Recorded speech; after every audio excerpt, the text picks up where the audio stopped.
Hello అండి, అందరికీ నమస్తే. Welcome to Saritha modern channel. ఈరోజు మన ఛానల్లో టాపిక్ ఏంటంటే బ్లౌజ్ ఫ్రంట్ పార్ట్ కటింగ్ అండి. ఇప్పుడు చాలామంది బ్లౌజ్ బ్యాక్ బాగానే కట్ చేసుకుంటున్నారు, కానీ ఫ్రంట్కి వచ్చేసరికి మాకు ఫిట్టింగ్ కుదరట్లేదండి. ఇక్కడ చంక దగ్గర డౌన్లో ముడతలు వస్తున్నాయి, లేదంటే నెక్ జారిపోతుంది, ఇలాంటి కంప్లైంట్స్ వస్తూ ఉంటాయి కదా. సో అలాంటివి లేకుండా మీరు బ్లౌజ్ ఫ్రంట్ పార్ట్ పర్ఫెక్ట్గా ఫిట్ చేసుకోవాలంటే ఏ విధంగా కట్ చేసుకోవాలనేది ఇప్పుడు మన వీడియోలో చూపించబోతున్నానండి.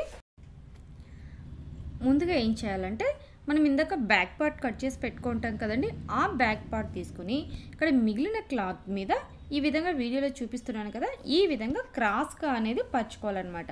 సో దాని పక్కనే మనం ఇందాక నెక్ కట్ చేసుకుంటాం కదండి, ఆ నెక్ పీస్ పక్కన పెట్టింటారు కదా, ఆ నెక్ పీస్ను కూడా మీరు సేమ్ దాని పక్కనే లేదంటే మీరు బ్యాక్ పార్ట్కి నెక్ కట్ చేసుకోకుండా కూడా పెట్టుకోవచ్చు అనమాట. సో ఇప్పుడు ఏం చేస్తారంటే, ఇక్కడ మనకి బ్యాక్ పార్ట్ వెంబడి ఒక అవుట్లైన్ అనేది డ్రా చేసుకోండి యాజ్ ఇట్ ఈస్గా. ఇప్పుడు ఈ బ్యాక్ పార్ట్ని పక్కకు తీసి పెట్టేసుకోండి. కింది వైపున 2 ఇంచెస్ దగ్గర ఒక మార్కింగ్ చేసుకోండి. ఇది మనకి ఫ్రంట్ పార్ట్కి బ్యాక్ పార్ట్కి 2 ఇంచెస్ డిఫరెన్స్ ఉంటుందంటే, ఎందుకంటే ఫ్రంట్ పార్ట్ మళ్ళీ మనకి షేప్ బెల్ట్ వస్తుంది కదా, సో దానికోసం ఈ 2 ఇంచెస్ అనేది మార్కింగ్ చేసుకోవాలి.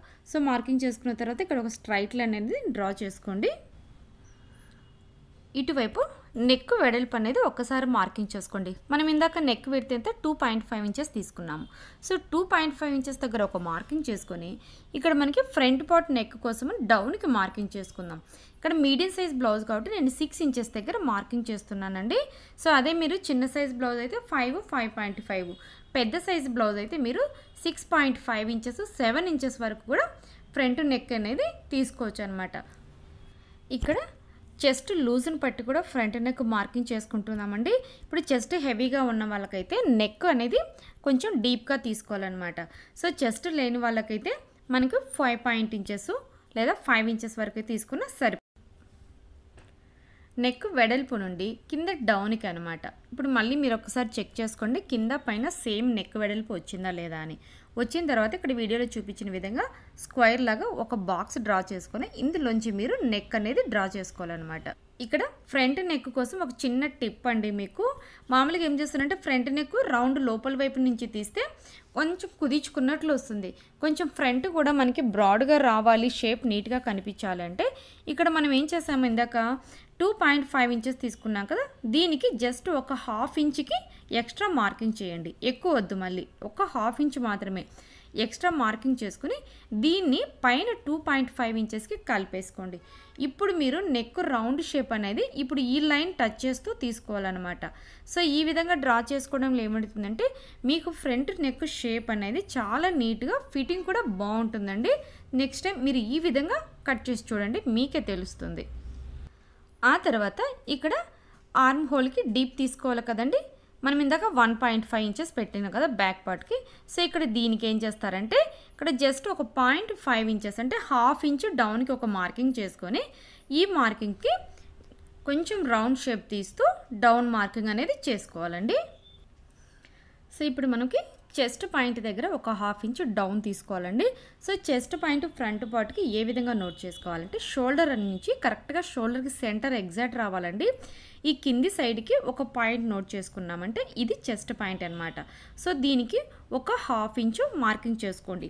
అంటే చెస్ట్ సైజుని పట్టి అనమాట. ఇక్కడ మీడియం సైజు ఉంటే 1/2 ఇంచ్ అండి, లేదు చెస్ట్ ఎక్కువ ఉంటే 1 ఇంచ్ వరకు కూడా మార్కింగ్ చేసుకోవాలి. అదేవిధంగా చివరి వైపున 1.5 ఇంచెస్ దగ్గర ఒక మార్కింగు, ఇటువైపు ఎడ్జ్లో వచ్చేసి 1/2 ఇంచు దగ్గర ఒక మార్కింగ్ చేసుకోవాలి. ఆ తర్వాత ఈ మూడిటిని కలుపుతూ ఒక లైన్ అనేది డ్రా చేసుకోండి. ఇక్కడ మీకు చూసారంటే ఒక కర్వ్ షేప్ లాగా వస్తుంది అనమాట. అంటే ఈ షేప్ని బట్టే మనకి షేప్ బెల్ట్ స్టిచ్చింగ్ పర్ఫెక్ట్గా వస్తుంది. మీకు ఫ్రంట్ చెస్ట్ ఉన్న వాళ్ళకు కూడా బ్రా ఫిట్టింగ్ లాగా పర్ఫెక్ట్గా కూర్చుంటుందండి. ఫ్రంట్ నెక్ దగ్గర డౌన్లో ఒక 1/2 ఇంచ్ దగ్గర ఒక మార్కింగ్ చేసుకోండి. ఇక్కడ వచ్చేసి మనకేమంటే ఫ్రంట్ కూడా మనకి డాట్కు మార్కింగ్ చేసుకోవడానికి అనమాట. ఈ ఫ్రంట్ షేప్ డౌన్కి 1/2 ఇంచ్ మార్కింగ్ చేసుకునేసి ఈ 1/2 ఇంచ్ నుంచి ఈ కింద మనం ఇందాక 1.5 ఇంచెస్ తీసుకున్నాం కదా, సో అక్కడికి మెజర్మెంట్ ఎంత ఉందో చూసుకొని కరెక్ట్గా ఈ టేప్ని సగానికి ఫోల్డ్ చేయండి. సో ఇక్కడ మీరు ఒక మార్కింగ్ చేసుకోండి. ఇది మనకి డాట్ మార్కింగ్ అనమాట. ఈ హుక్స్ పట్టి దగ్గర ఇక్కడ డాట్ అనేది మీరు మార్కింగ్ చేసుకోవాలి. ఇప్పుడు మెయిన్ డాట్ మార్కింగ్ చేసుకుందాం. సో ఈ మెయిన్ డాట్కి ఏం చేస్తారంటే ఇక్కడ హుక్స్ పట్టి సైడ్ నుంచి 4 ఇంచెస్ దగ్గర ఒక మార్కింగ్ చేసుకోండి. ఈ 4 ఇంచెస్ మార్కింగ్ చేసుకున్న తర్వాత ఇక్కడ డాట్ హైట్ ఎంత 2 ఇంచెస్. లేదు మాకు కొంచెం ఇంకా షార్ప్గా రావాలి చెస్ట్ అంటే 2.5 ఇంచెస్ అయినా తీసుకోండి, లేదంటే 2 ఇంచెస్ సరిపోతుంది. ఇక్కడ ఈ 4 ఇంచెస్ దగ్గర ఒక మార్కింగ్ చేసుకున్నాం కదండి. ఇప్పుడు ఈ 4 ఇంచుకి అటువైపు ఒక 1 ఇంచు, ఇటువైపు ఒక 1 ఇంచ్ దగ్గర మార్కింగ్ చేసుకోండి. అటు సైడ్ 1 ఇంచెస్ మార్కింగ్ చేసుకున్న తర్వాత మనం ఇందాక డాట్ హైట్ 2 ఇంచెస్ తీసుకున్నాం. సో ఈ 1 ఇంచెస్ నుంచి 2 ఇంచెస్కి ఒక మార్కింగ్ చేసుకోండి. ఇప్పుడు మీరు ఏ విధంగా అయితే మార్కింగ్ చేసుకున్నారో దీని ప్రకారమే మీరు డాట్స్ అన్ని స్టిచ్ చేసుకున్నారంటే నీట్గా ఉంటుందండి. నెక్స్ట్ వచ్చేసి సెకండ్ డాట్ తీసుకోండి. ఇక్కడ సెకండ్ డాట్కి మనం ఇందాక ఆల్రెడీ మార్కింగ్ చేసుకున్నాను కదండి. సో అక్కడికి ఒక 2 ఇంచెస్ హైట్ పెట్టుకునేసి ఇక్కడ మార్కింగ్ చేసుకోండి. అటువైపు ఒక 1/4 ఇంచు, ఇటువైపు ఒక 1/4 ఇంచు డాట్ కోసమని మార్కింగ్ చేసుకోవాలండి. ఫైనల్గా 3వ డాట్ మార్కింగ్ చేసుకోవాలండి. సో దీనికోసం మనకి ఇక్కడ ఆర్మ్ హోల్ రౌండ్ అనేది తిరుగుతుంది కదా కార్నరు, కరెక్ట్గా ఆ కార్నర్ డౌన్లో మనకి 3వ డాట్ అనేది వస్తుంది. ఇక్కడి నుంచి డౌన్ వైపుకి 4 ఇంచెస్ దగ్గర ఒక మార్కింగ్ చేసుకోండి. అంటే 3వ డాట్ హైట్ మనకి ఎంత ఉండాలి, 4 ఇంచెస్ ఉండాలి. సో ఇప్పుడు ఈ 3 డాట్స్ని కలుపుతూ కరెక్ట్గా లైన్స్ డ్రా చేసుకున్నారంటే మీకు ఒక మంచి ట్రయాంగిల్ షేప్ వస్తుందండి. సో ఈ విధంగా ఉన్నప్పుడు మీకు ఇక్కడ ఫ్రంట్ డాట్ షేప్ ఫిట్టింగ్ కూడా బాగుంటుంది. మీరు మెజర్ చేసుకున్నారంటే ఈ 3 ట్రయాంగిల్స్ లెంత్ ఉన్నాయి కదా, ఈ 3 వైపులో కూడా ఈక్వల్గా ఉంటుందండి. సో అలా ఈక్వల్గా వచ్చినప్పుడే మీరు ఫ్రంట్ డాట్స్ అనేది పర్ఫెక్ట్గా మార్కింగ్ చేసుకున్నారన్నమాట. ఇక్కడ మీకు ఫ్రంట్ పార్ట్ కటింగ్లో ఏ ఫార్ములాస్ యూజ్ చేయట్లేదండి. చాలా సింపుల్గా కట్ చేసుకునే విధంగా మీకు ఇక్కడ ఫ్రంట్ పార్ట్ అనేది నేను మీకు చూపించాను. సో బిగినర్స్ అయితే ఈ ఫార్ములాస్ ఇవన్నీ చెప్పామంటే వెంటనే కన్ఫ్యూజ్ అయిపోతారండి. వాళ్ళు ఫస్ట్ టెన్షన్ స్టార్ట్ అయిపోతుంది, అమ్మో ఇంత కష్టమా అనుకుంటారు. సో అలాంటిది ఏమీ లేకుండా మీకు జస్ట్ సింపుల్గా ఉండే మెజర్మెంట్స్తోనే ఏ విధంగా కట్ చేసుకోవచ్చు అనేది ఈ వీడియోలో మీకు చూపించానండి. ఈ వీడియో మీద మీ అభిప్రాయాన్ని కింద కామెంట్ సెక్షన్లో తెలియచేయండి.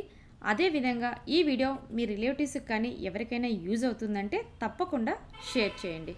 ఇక్కడ మీరు చూడండి, ఇక్కడ సెంటర్లో ఈ విధంగా ఫోల్డ్ చేసుకున్నారంటే మనకి షోల్డర్ నుంచి కరెక్ట్గా స్ట్రైట్ లైన్ లాగా ఇక్కడ మనకి ఫోల్డింగ్ వస్తుంది. సో ఇక్కడ మీరు అబ్జర్వ్ చేశారంటే ఈ విధంగా ఫోల్డ్ వచ్చినప్పుడు ఫ్రంట్ పార్ట్ కూడా మీకు పర్ఫెక్ట్గా కుదిరిందన్నమాట. ఓకే అండి, ఈ వీడియో మీద మీ అభిప్రాయాన్ని నాకు కామెంట్ సెక్షన్లో చెప్పండి. ఇలాంటి డౌట్స్ ఉన్నా కూడా అడగండి, నేను మీకు తప్పకుండా రిప్లై ఇస్తాను. నెక్స్ట్ మరొక యూస్ఫుల్ వీడియోతో మీ ముందుకు వస్తానండి. అంతవరకు సెలవు. Thank you.